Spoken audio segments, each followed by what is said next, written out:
crnom pjesmom. Naravno, Zagrepčani. Dobar večer svima.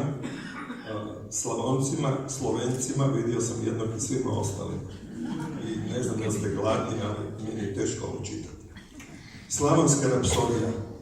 Duboko u glavi, u pretincu mojih misli, početkom putovanja u Slavoniju ravnu, skretnica prebaci na misao glavnu. Već sam gladan, sline mi cure, pred očima slike delicija raznih, a ja sam tako želuca i crijeva praznih. Kilometri se nižu, ravnica puca, ja vidim slike kao da je gozba neka, hladetina, kulen i slavonska seka. Protiče ravnica voćnjaci, oranice, vidim ih kao makovnjače i gibanice, medenjake, šape i breskvice. Onda ribnjak neki uz cestu bljeska, ja prosanjam, ljuti fiš paprikaš, šarana na rašljama i neki gulaš.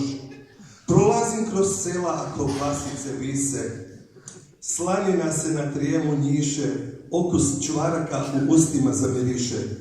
Pomiješao sam sve okuse i sva jela, između Dunava, Save i Drave, sva jela od riba, svinja i krave.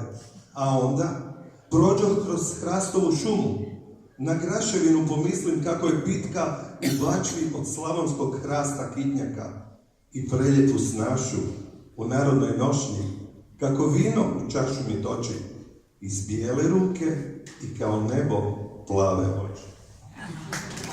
Potpuno zanesen delicijama raznim, tim prekrasnim slavonskim obiljem hrane, uočim gazdu kako prodaje jabuke sa strane. Probudim se iz maštanja, knedla mi u grlu, kupujem kilu jabuka, mrzim sve na svijetu, zar sam baš morao na program za dijetu?